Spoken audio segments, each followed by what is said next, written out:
오늘 시간은 사사기 13번째 시간입니다. 사사기 13장에 등장하는 사람은 이스라엘 이제 마지막 사사가 되죠. 삼손이죠.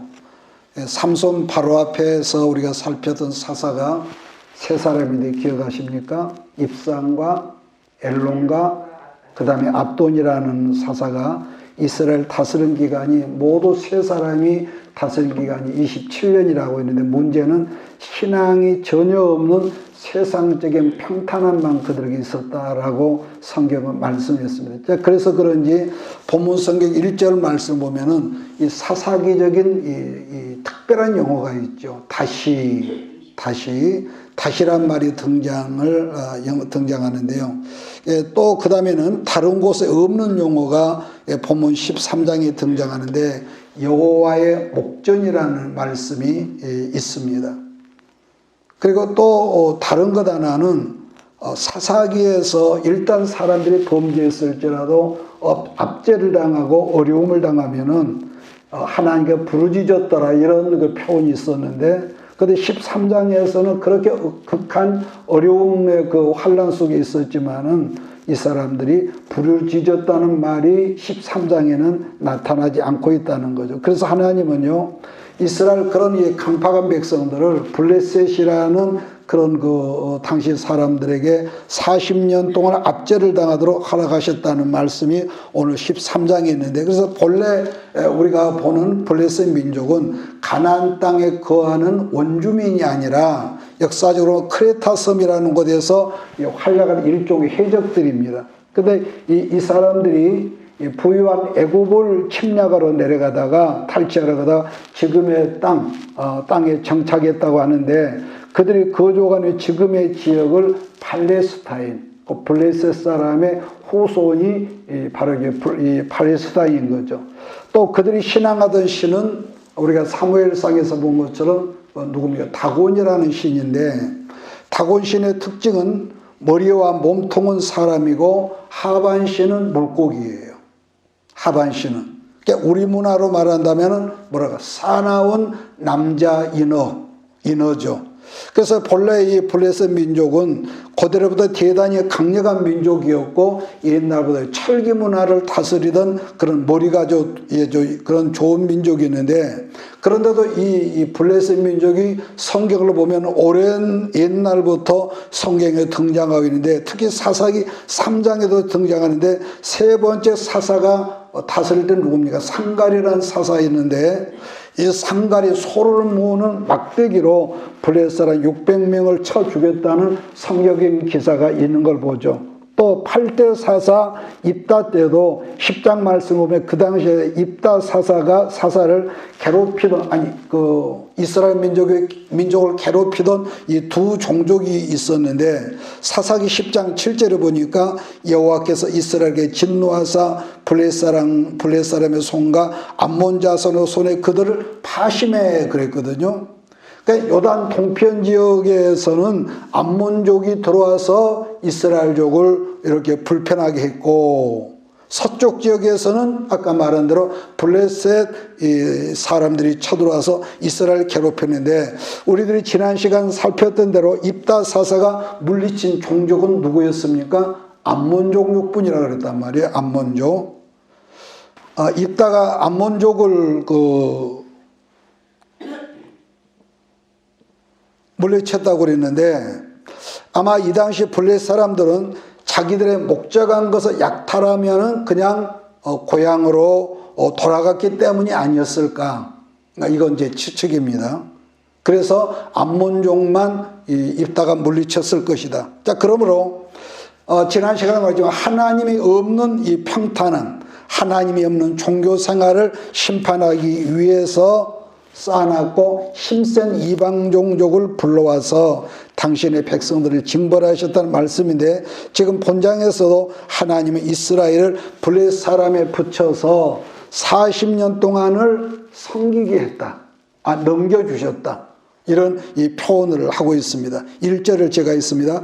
이스라엘 자손이 다시 여호와의 목전에 악을 행하였으므로 여호와께서 그들을 40년 동안 블레셋 사람의 손에 넘겨주시니라. 그러니까 지금 읽은 말씀이 그 당시 배경인 이 셈인데, 그렇다면 여기서 뭡니까? 억압을 당하면은 이제 다시 하나님의 구원 작전이 이렇게 이제 시작이 되는 걸 이제 보는 거죠. 자, 그렇기 때문에 1절부터 7절 말씀에 뭘 말하냐면은 구원이 임하였는데, 문제는 그 구원이 어디에 임하였느냐. 사실 우리들 인생에도요, 여러 분야의 구원이 있습니다. 예수를 믿고 우리 영혼이 구원받는다. 이건 틀림없는데, 그래서 이 따라서 하나님의 구원이라고 하면서 언제 어떤 때든지 반드시 우리 생활을 보더라도 풍족하고 넉넉한 데서 있는 것이 아니라 항상 보면은 없음에서 하나님의 역사, 없음에서 하나님의 구원이 시작을 하고 있다는 말씀인데, 그래서 뭐든지요,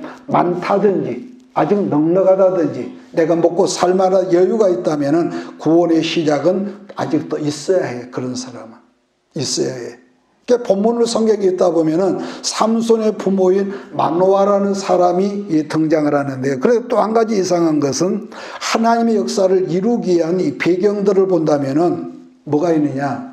꼭 한두 번이 아니라 불임증에 걸린 여자들이 등장을 한다는 거예요. 성경을 보면은. 아까 그랬죠. 없음에서부터 하나님은 역사를 시작을 하셨다. 얼른 생각하면은 아브라함의 아내 사레가 아기를 이어자는 못난 여자였어. 그러죠? 못 낳고. 그 다음에 훗날 사무엘의 어머니 한나도 아기를 못 낳기 때문에 불임증이 있었기 때문에 둘째 부인나가 들어왔는데 이 둘째 분의 아기를 들어오자마자 아기를 빵빵빵 낳는단 말이에요. 그래 또 한 가지는 아브라함이들 이삭도 결혼을 40살에 했는데 60이 될 때까지 그 리브가가 임신을 못하는, 그때도 기도해서 응답으로 받은 자녀가 에서와 야곱이라고 그랬습니다. 자, 그렇다면은 우리가 잘 아는 불임증이라는 뭐냐? 상식적인 말이지만 말 그대로 이 여자들은 임신이 불가능하다는 거예요. 사람의 힘으로는 없음에서 이 구원의 역사가 없다는 그런 뜻인데, 그런데도 우리 하나님은 어느 시대나 없음에서, 인간은 불가능하다고 그러지만은 하나님은 그 사람의 어떤 불가능함에도 개입하시기만 하면은 모든 것들이 가능하고 넉넉히 구원의 역사가 이루어지신다는 것을 우리는 본 말씀에서 얻을 수 있는 응답이죠. 게다가 없음을 더 강조하기 위해서 하나님은 어떤 사람을 이렇게 사용하시냐면은, 여러분 그 당시 이스라엘 12지파 중에서 제일 약한 지파가 단지파였단 말이에요. 제일 약한 지파가. 물론 나중에는 이게 바뀌지만은 그 당시 단지파가 거주하는 지역이 어디 있었냐면은 이스라엘 남쪽 지역에. 그러니까 유다지파 그 밑에 단지파가 바로 그 오른쪽에 있었는데, 한마디로 말하면은 블레셋 사람들과 적경한 지역이 그 동네가 어디였냐? 오늘 본문에는 소라라고 그랬다.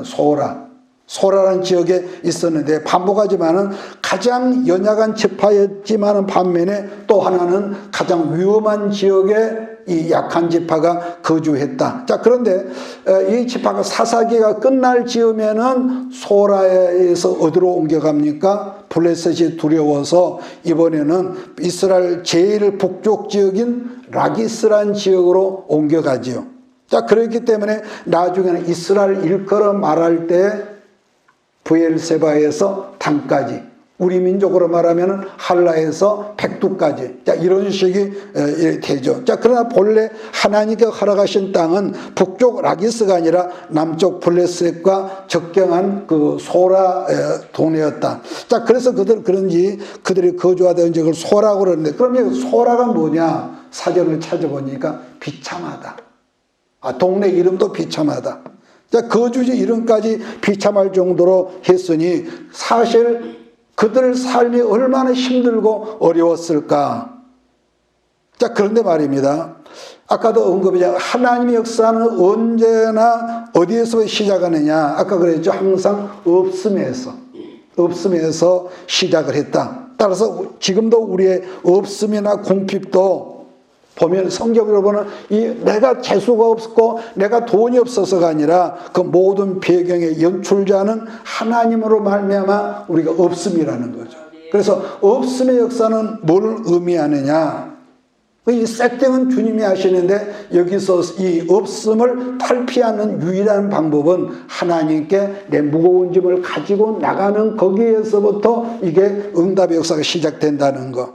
반복하지만은 그 모든 것이 하나님의 세팅이라는 건데, 여러분 어느 시대 누구에게나 하나님의 구원의 시작점이 뭐겠느냐 한다면은 없음, 다르게 말하면 궁핍, 이렇게 말한다는 거예요. 자, 그런데 하나님의 능력은 바로 없음에서, 나는 없어요, 여기서 시작된다는 거죠. 그러니까 사람이 살다 보면 가끔은 우리가 우리를 보며 생각하기를 세상에 내 평생에 살면서 지금처럼 나약하고 부족하고 이렇게 힘든 때는 없었다, 이런 우리가 푸념을 할 때가 있거든요. 그런데 여러분에게 성경적으로 보면 그것이 바로 우리 기대의 문을 여러분 열어야 할 때인데, 왜냐하면은 그 사람은 전능하신 하나님의 구원이 시작될 지점인 그 단계에 왔기 때문에 우리가 희망을 가져야 한다.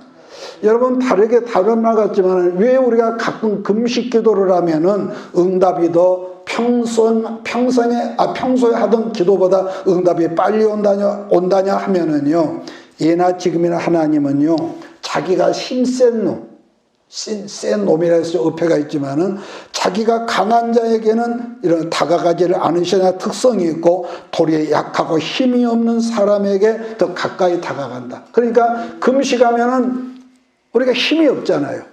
그러니까 금식 자체가 기도 응답이 아니라 내가 약하고 힘이 없어지면은 하나님은 그 사람을 가까이 친밀하신다는. 그러니까 여기서 또 자기 스스로 부족하고 내 스스로 나를 볼 때 잘난 것이 없고 힘도 없고 약하고 무식하고 무능하고, 그러니까 내가 볼 때도 나는 불량품이라 하나님 앞에. 그런데 중요한 것은 자기 부인의 역사가 있을 때 하나님은 항상 그 사람을 향해서 귀를 여시고 눈을 열어 보신다는 것. 그래서 우리가 성경 갑자기 생각이 하는데, 하나님께서 자기를 찾는 자들에게 능력을 주신다는 말씀도 있고요. 또 우리가 신약 성경에 오병이어 사건도 그렇거든요. 하필이면 지극히 나약한 어린아이가 도시락으로 엄마가 싸준 도시락 보리떡 5개와 물고기 2마리가 지 혼자 먹으면 끝날 건데, 그걸 그 연약한 아이가 가져온 점심을 예수님 손에 얹어드렸더니 거기에서 하나님의 능력이 나타나더라. 능력이 나타나. 이렇게 말하죠. 그러므로 말씀 앞에서 우리가 이걸 생각해야 합니다. 내가 하나님 앞에 얼마나 나약하고 부족한 것을 깨달았다 하는 것은 이게 있어요. 하나님께서 너를 이제부터 복 주셔서 들어 사용하실 어떤 이 타이밍이 주어졌다. 이게 성경적으로 제가 말을 하는 겁니다. 그래서 마태복음 우리가 팔복 중에서 여러분 첫째가 뭐냐 그러면은 마태복음 5장 10절에 뭡니까? 심령이 가난한 자라는 게 있는데요. 가난하다는 없다는 거거든요. 없다는 거. 근데 거기에서부터 하나님의 구원 역사가 시작이 된다는 거. 그러면 여기서 복이라고 그래. 복이 뭐냐? 복이란 말 그대로 은혜인데요. 카리스. 그러니까 복이 임하는 시점이나 구원이 임하는 시점이 어디냐 그런다면은 아까 그랬잖아요. 심령이 가난한 자는 복이 있다 그랬단 말이에요. 아무것도 없는 자. 그래서 아무것도 없기 때문에 하나님과 가까이 나가는데, 배가 부르면은 하나님의 생각이 안 나잖아요. 그러므로요, 우리가 깨달을 것은 똑같은 문제라도 어떤 무거운 점을 내 스스로 짊어지고 고민하다 보면은 나도 몰래 내가 어쩌다가 이렇게 됐나 절망하지만은, 근데 똑같은 문제라도 그 문제의 무거운 짐을 하나님 앞에 가지고 나가면은 그 문제 때문에 구원의 역사, 치료의 역사가 여러분과 나에게 임한다는 말씀을 여러분 잊지 말기를 주의로 부탁합니다. 사람들은 같은 표현이겠지만 자기 것이 많으면은 즉 자랑을 하죠. 자랑을 해요. 만약에 그런데 하나님의 사람이 자기 것이 많다며 자랑질하면은요, 결국 아무것도 없는 곳으로, 없는 것이 뭐겠습니까? 광야라는 곳으로 그 사람을 보내시죠. 그래서 우리는요, 절대로 하나님께 당장 여러분을 앞으로 많은 것을 주셔도 이것은 내가 뭐 능력 있고 뭐 금수저가 돼서 이 많아졌다가 아니라 하나님께 내게 맡기셨기 때문에 나는 청직에 불과해요. 이런 사람은 그 사람은 하나님이 보실 때 가난한 사람이지만은 별것도 아닌 거 가지고 폼 잡고 교만하고 목에 힘주면은 너는 부자야, 너는. 이게 성경적으로 보는 거거든요. 그래서 자기 것이 많은 사람은, 예수의 사람이 자기 것이 많은 사람은 결국은 보면 그래요. 하나님이 그 사람을 쓰셔야겠는데 어떻게 합니까? 탈탈 털어버리고 나서 광야로 그 사람을 보내시더라는 건데, 그럼 왜 그럴까? 지난 시간에 말했나요? 광야는 모든 있던 이 공급의 통로가 그때부터 끊어져 버린다고. 공급의 통로가 끊어져 버리고 결국은 아무것도 없으니까 사람은 본능적으로 없으면은 절대적인 하나님 앞에 부르짖죠. 마치 저 아이가 배고프니까 막 배부르고 지 할 것이 많으면은 거기에 집중해가지고 뭘 모르듯이요. 사람은 그렇거든요. 그러므로 잊지 말 것은 어느 때나 하나님의 구원, 하나님의 능력은 처음에 제가 말했지만 없음이나 약함에서 시작되어진다는 말씀을 여러분 잊지 말기를 주의로 부탁합니다. 자, 그 다음에 사사기 11장에서 입산이라는 사사는 아들, 딸 30명, 도합 60명이라면 어떻게 보면은요, 작은 개척교회 수준 아니겠습니까? 그러니까 사실 한 사람의 아버지에게서 60명의 자녀가 태어났다면은 엄청 많지만 문제는 그 많으면은 하나님의 은혜가 임하지 않았더라. 이걸 지난 시간에 제가 말씀했거든요. 그런데 본문에 등장하는 마누아라는 가정은 그렇게도 이들 부부가 소원하고 소원했지만은 뭐가 없냐? 자식이 없었다는 거. 뭘 말합니까? 아까 언급한 대로 불임증의 이 부인이 이 불임증 증세가 있었다는 거. 자, 그런데도 그 없음에 전능하신 하나님의 개입이 시작했다는 그 말씀이 지금 13장부터 시작을 하거든요. 그러므로 오늘 여러분 스스로 하나님 앞에 없음이라고 여기신다면은, 그래서 여기를 보아도 저기를 보아도 나는 정말로 없음이라면은 없는 것 같이 말을 없는 것을 있는 것 같이 부르시는 전능하신 하나님께 여러분의 문제를 항상 아뢰고, 주님 나를 도와주세요. 하나님 나를 축복해 주세요. 그저 사람을 가만히 놔두면 헛생각 들어오고 지음으로 하지도 못하는 엉뚱한 생각하지만은 엉뚱한 생각, 텅 빈 생각 속에 자꾸 주를 생각하고, 그래서 우리가 저 뒤에 있는 글처럼 나를 사랑하는 자들이 나의 사랑을 입으며, 그 다음에 뭐죠? 나를 간절히 찾는 자가 만나진다는 거죠. 그래서 하나님이 인격자시다. 이걸 여러분 잊지 마시고요. 자, 그래서 야곱도 어머니 리브가의 그 따스한 손길의 보호 아래 있을 때는 하나님의 은혜가 그에게 없었죠. 오직 유일한 방패는 엄마 리브가 뿐이었는데, 그런데 이 장자권 때문에 형님 에사우가 다투다가 광야로 도망을 갔는데, 아까 뭐 광야는 아무것도 없잖아요. 없는 가운데 돌베개를 베고 잠을 잤을 때 그 하필이면은 집에서는 은혜가 없었는데 광야에 없음에 있다 보니까 하나님의 은혜가 임했다는 것을 성경은 우리에게 말씀하더라는 거죠. 그러므로 영으로나 육으로나 항상 영육간의 구원의 시작은 아무 것이 없다고 내가 자꾸 부인해 버릴 때, 오직 나는 주님밖에 없습니다, 오직 나는 전능하신 하나님밖에 없습니다, 이렇게 자꾸 없음을 고백할 때에, 약했음을 고백할 때라는 걸 기억하시고, 여러분 항상 우리에게 신앙생활에 말씀에 참여하는 우리가 되어야 할 줄 믿습니다. 2절로 7절 말씀을 같이 읽습니다. 시작.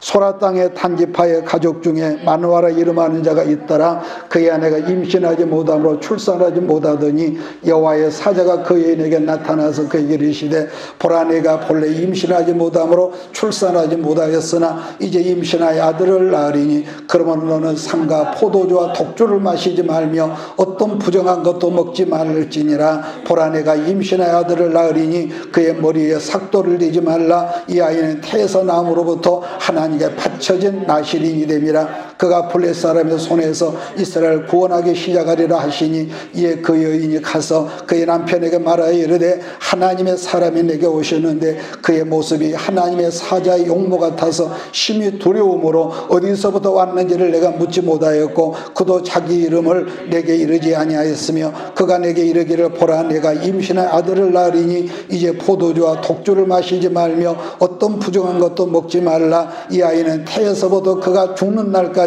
하나님께 바쳐진 나실인이 됨이라 하더이다 하니라. 여러분 본문에서 발견되는 말씀 중 나실인이란 그 아들부터가 아니라 어디부터입니까? 그 어머니부터라고 이렇게 어머니부터 나실인에 대한 약속을 너부터 지키라 이렇게 당부를 한단 말이에요. 그럼 왜 그랬을까? 이 말은 제가 늘 했던 말이에요. 아무리 우리가 하나님의 약속을 받았을지라도 그 어머니가 말씀대로 살지 않고 지가복음으로 살면은 그 아이의 장래는 사실 뻔하다 말할 수 있는 것은 여러분 한 가정에서 부모라고 하지만은 아이에 대한 영향력이라고는 아빠보다도 엄마가 더 강하단 말이에요. 그래서 아이들이 밖에 나가다 집에 들어오면은 아빠는 엄마가 없으면은 꼭 엄마를 찾아.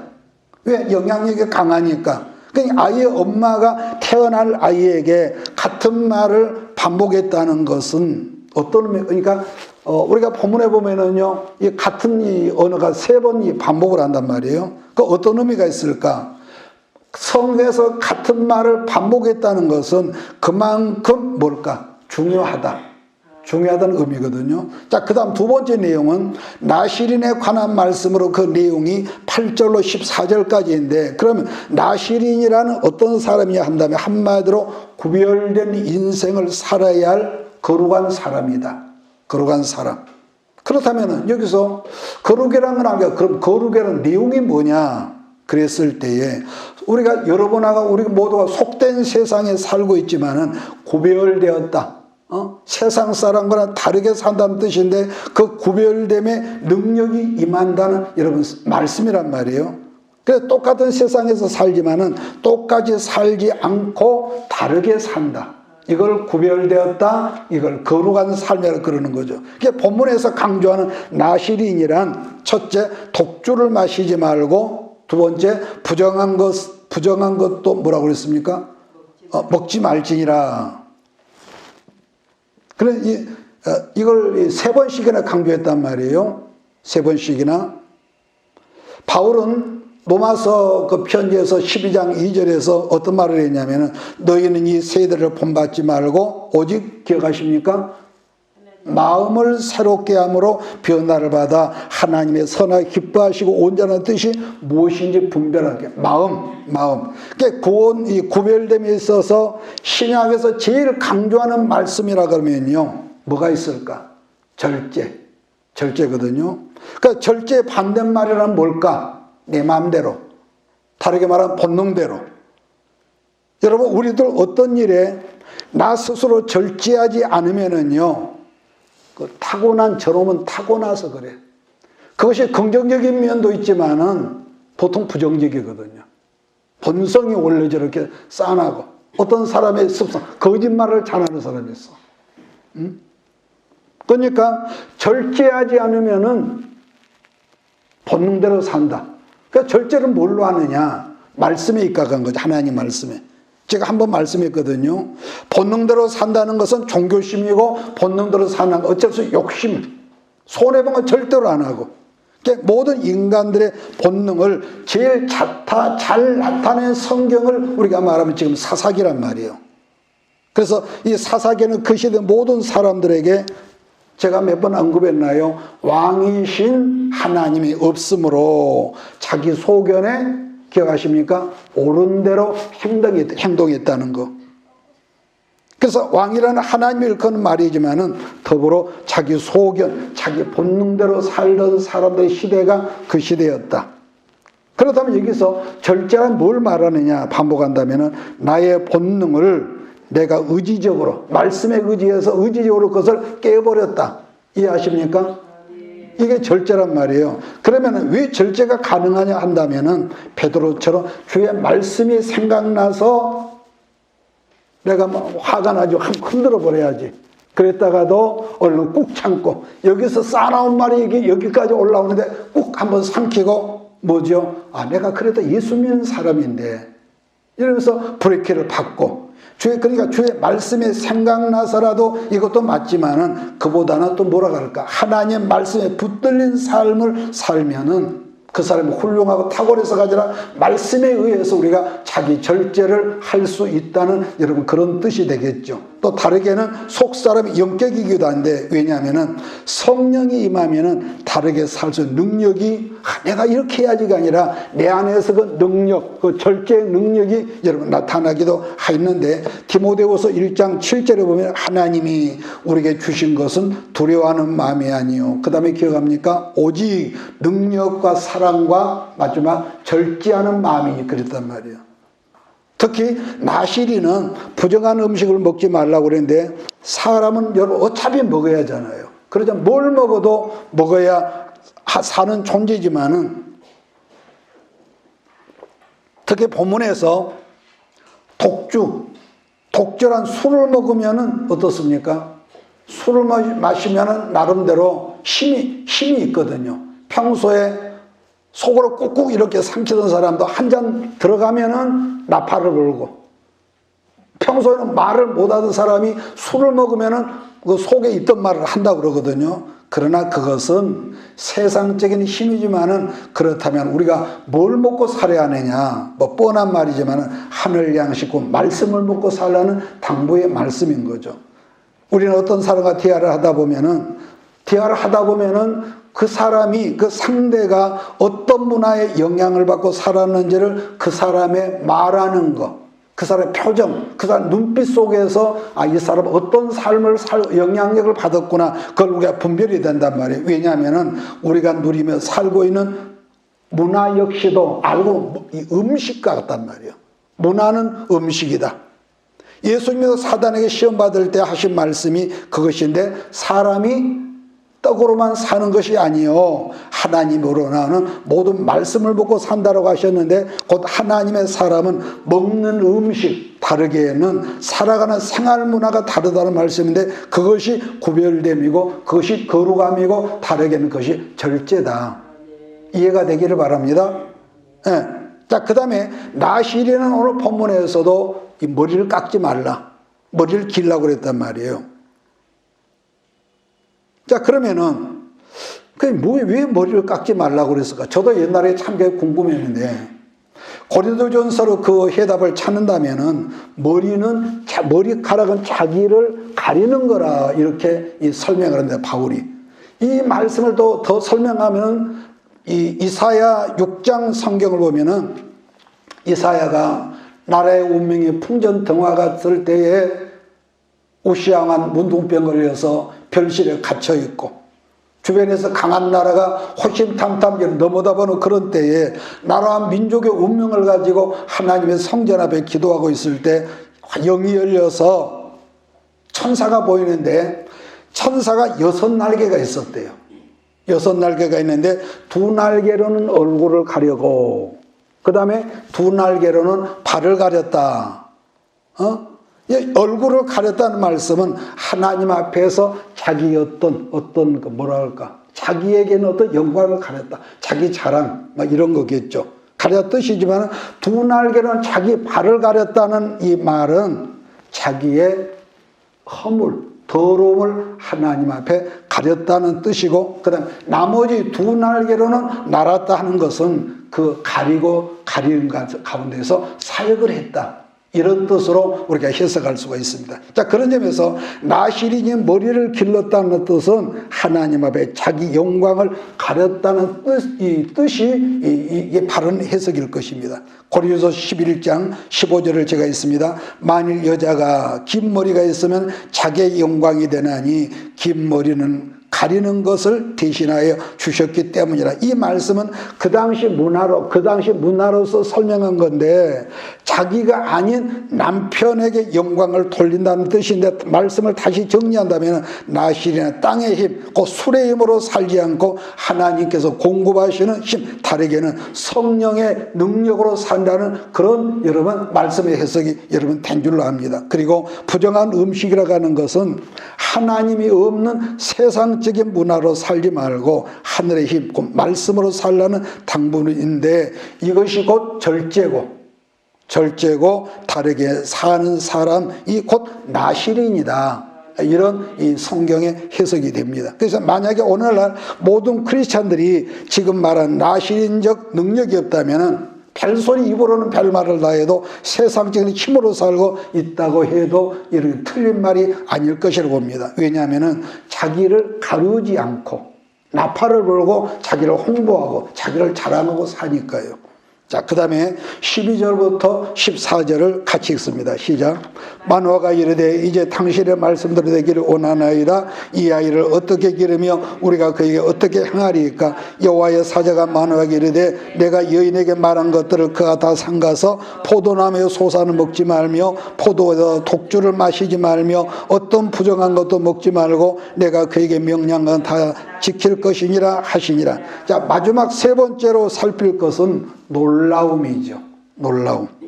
그러면은 여기서 놀라움이라고 표현한 놀라움은 언제 나타나느냐 한다면은 히브리서 기자가 했던 그 말이 있죠. 부지 중에 손님을 접대하기를 좋아하다가 누구를 대접했다고요? 하나님의 천사를 대접했다. 즉 놀라움이 임할 때는 항상 이렇게 환대할 때, 접대할 때, 접대할 때. 그러니까 천사를 환대한 내용이란 것은 오늘 본문에도 보니까 염소 새끼를 잡아서 천사를 대접하라. 천사는 거절하죠. 오직 하나님께만 이건 드려라. 이렇게 당부하거든요. 또 17절 말씀은 마노아가 천사에게 당신 이름이 누굽니까? 그랬더니 내 이름? 나 기묘자야.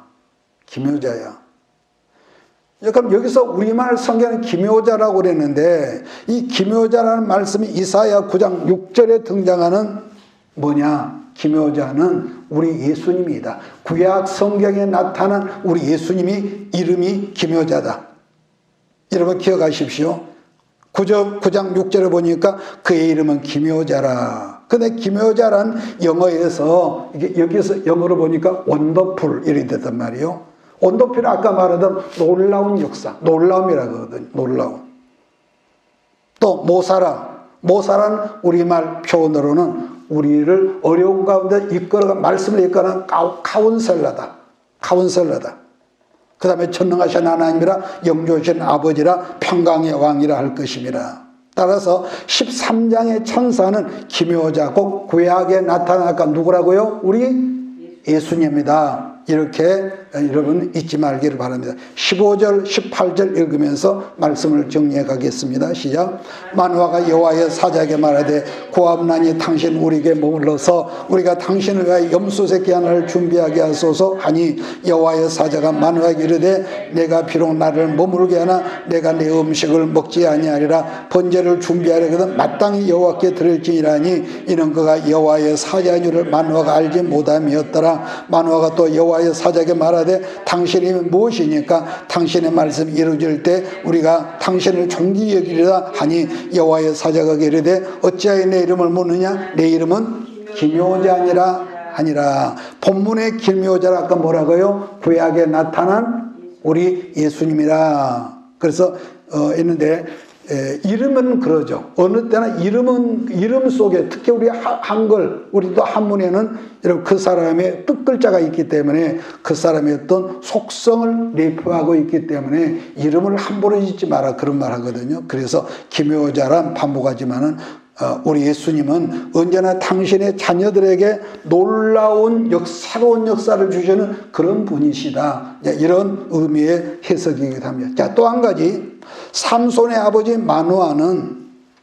마노아는요, 구약 성경에 나타난 노아라는 사람하고 이름의 뜻이 같아요. 마노아는 이름의 뜻이 같다. 그 뜻이 뭐냐? 평강이라는 말인데 영어 성경에서는 peace, 평화를 주는 사람, 평강, peace. 어찌되었든 마노아의 집안은 처음으로 돌아갑니다. 무능하고 또 유약하고 평생을 기도하면서 그러지만은 부인이 자식을 문화 부임증으로 자식이 없었고 게다가 단지파 있는데 하필 아무것도 없다는 그 집안에 하나님이 오셔서 뭘 주셨다는 거냐면은 아까 말한 대로 원더풀, 놀라운 역사를 주신 놀라운 역사. 나는 이 놀라운 역사가 기대하고 고대하는 여러분의 심령과 여러분의 삶 속에도 나타나기를 주의로 축복합니다. 자, 그렇다면은 본문에서 말하는 제가 굳이 영어로 제가 영어 성경에서 갖다 쓴 원더풀이라 했는데 언제 이 원더풀이 나타나냐면은 그들 부부가 하나님 앞에 예배드리는 상 가운데 있을 때에 원더풀이 역사가 있었다는 거죠. 자, 19절 20절을 제가 있습니다. 마노아가 염소 새끼와 소제물을 가져다가 바위 위에서 여호와께 드리매 이적이 일어난지라 마노아 그 아내가 본즉 불꽃이 제단에서부터 하늘로 올라간 동시에 여호와의 사자가 제단 불꽃에 휩싸여 올라간지라 마노아가 그의 아내가 그것을 보고 그들의 얼굴을 땅에 대고 엎드리니라. 여러분, 그래요. 지금도 우리가 신령과 진정한 마음으로 예배드릴 때에 말씀이 내 안에 온전히 물처럼 스며들 때에 연약하고 유약하고 할 수 없고 두렵고 떨리던 내 마음속에 그 모든 문제를 이겨내서 능력이 나타나고 예배를 드릴 때에 그래서 문제가 해결되고 구원의 역사가 삶 속에서 일어나는 것보다도 내 안에서부터 나타나는 거죠. 내 안에서부터. 이걸 믿으십시오. 뿐만 아니라 우리가 예배를 드릴 때에 같은 말이지만 내 안에서 근심, 염려, 짜증스러운 거 이것이 치유가 되고 그래서 우리가 예배를 드리면은요 정신적으로 불안정한 사람들이 말끔해지고요. 그래서 다르게 말하면 예배가 있는 삶이 있을 때라야 영육 간의 모든 연약함과 이 모든 불쾌한 것들이 치료가 된다. 이런 의미가 되겠습니다. 그래서 성경에는 누구든지 주의 이름을 부르는 자에게는 뭐라고 그랬습니까? 구원을 받는다 언급을 하셨거든요. 그래서 우리는 우리 주 예수를 부를 때에 연약한 여러분과 우리 모두의 심령 안에 나타나는 능력이 마지막으로 뭐냐 이렇게 한다면은 이것이 바로 아까 그랬죠. 원더풀의 역사다. 원더풀의 역사다. 그러므로 우리들이 늘 드리는 항상 드리는 예배지만은 예배 때마다 우리가 빈 마음으로 깨달음과 감사와 감격이 있어야 하는데 만약에 우리 가운데 그게 없다면은 그 사람은 이미 영적인 어떤 질병이 걸려있는 사람이다. 질병에. 그러니까 마지못해서 하나님 앞에 나와서 예배에 참석하는 사람이라면 마치 우리 아이들이 먹기 싫은 음식을 어쩔 수 없이 억지로 먹는 것과 여러분 다르지 않을 거예요. 또 한 가지 살필 말씀은 사사기 기자가 말하고자 하는 것은 없음과 연약했기 때문에 하나님을 만났다는 것이 특히 사사기에는 유달리 여자들 이야기가 많다는 거예요. 사사기 성경은. 히브리 문화에서는 자녀들 이름을 예나 지금이나 아버지가 짓지 엄마가 짓지는 않단 말이에요. 자, 그런데 본문에서는 어머니가 아들 이름을 뭐라고 지었다는 거예요? 태어나니까 삼손이라 엄마가 지었대. 여러분 삼손의 이름이 뭔 줄 압니까? 뜻이 기억하십시오. 삼손의 이름의 뜻은 태양이다.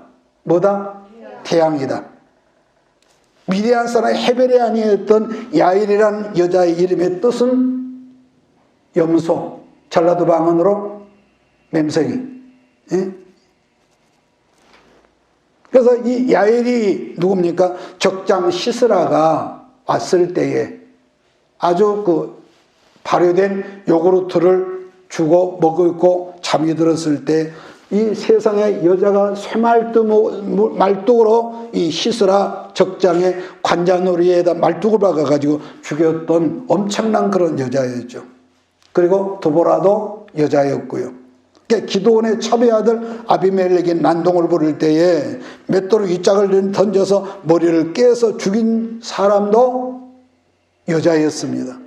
제가 무슨 말을 하고 오늘 끝내려고 하냐면은 삼손의 아버지 마노아도 약한 사람이었지만은 그러나 사사기 성경 기자가 강조하는 것은 약한 여자를 통해서 역사하시는 하나님의 은혜를 다르게 여기서는 해석을 하고 있다는 거예요. 여러분, 그래요. 우리 하나님은 말세인 지금도 아까 제가 언급했죠. 나를 비우고 자기를 비우고 하나님 앞에 없다고 부인하며, 그 다음에 나는 힘도 없고, 뭐 세상 말로 가방끈이 작고, 그 힘도 잘한 거 없기 때문에 하나님 앞에 무릎으로 살고자 하는 그런 사람을 하나님께서 어느 순간에 성령으로 말씀으로 콜하셔서 내가 너를 쓸 거야. 하나님을 쓰시는 방법은 여러 가지잖아요. 그래서 그 사람을 유력한 자로 불러서 사용하시는 이 말씀에 우리 모두가 아멘할 수 있는 여러분 되기를 주의로 축복합니다. 그래서 하나님은 자기의 능력과 자기의 잘남을 강구하는 사람이 아니라 이렇게 항상 자기를 부인하는 사람에게 은혜와 강력한 능력을 주신다는 사실을 잊지 마시고 한 주간 동안도 승리하는 우리 모두가 되어야 할 줄 믿습니다. 마지막으로 21절부터 25절 말씀을 읽고 오늘 말씀을 끝내겠습니다. 시작. 여호와의 사자가 마노아 그의 아내에게 다시 나타나지 아니하니 마노아가 그제야 그가 여호와의 사자인 줄 알고 그의 아내에게 이르되 우리가 하나님을 보았으니 반드시 죽으리로다 하니 그의 아내가 그에게 이르되 여호와께서 우리를 죽이려 하셨더라면 우리 손에서 번제와 소제를 받지 아니했을 것이요 이 모든 일을 보이지 아니하셨을 것이며 이제 이런 말씀도 우리에게 이르지 아니하셨으려 하였더라. 그 여인이 아들을 낳음에 그의 이름을 삼손이라 하니라. 그 아이가 자라매 여호와께서 그에게 복을 주시더라. 소라와 아스다올 사이에 마의 나단에서 여호와 영이 그를 움직이기 시작하였더라. 여러분, 마누아는 속된 표현으로 찌질이 같은 남자란 말이에요. 그런데 그 마누아가 한다는 말이 우리가 하나님을 보았으니 우리가 죽을 거야. 그랬더니 여러분, 여자는요, 긴 것은 잘 못 보지만은 가까운 것은 굉장히 예민합니다. 그래서 보편적인 여자가 촉이 더 훨씬 예민해. 감촉이 예민하거든요. 감촉이 예민한 여자가 뭐라고 했다냐면은 여보, 우리를 죽이려면 진즉 죽였겠지. 응? 근데 우리가 드리는 번제와 소제를 하나님 받으셨잖아. 이렇게 말했다는 거예요. 그래서 제가 무슨 말을 하고 끝내려면 좌우지간 말세인 지금도 기도하는 여자들, 하나님 앞에 자기를 비우는 여자들은 남자보다 훨씬 영적으로 탁월하다는 걸 인정하고 아무쪼록 기도하는 여자 말씀 앞에, 여자님들 말씀 앞에 남편들은 말을 잘 들어야 할 줄 믿습니다. 아멘을 안 해. 기도합시다. 이것이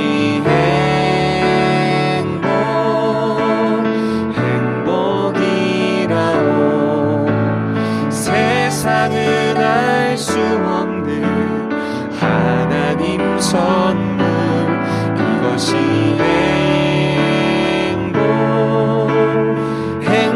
행복이라오.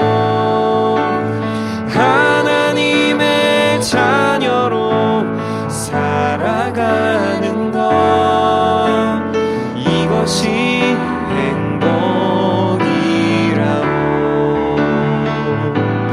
이것이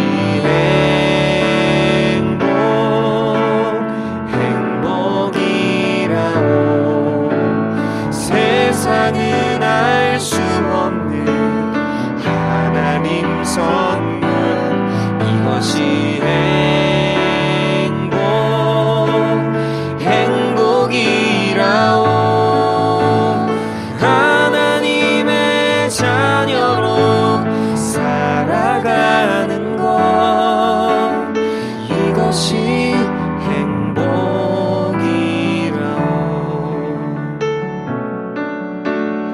이것이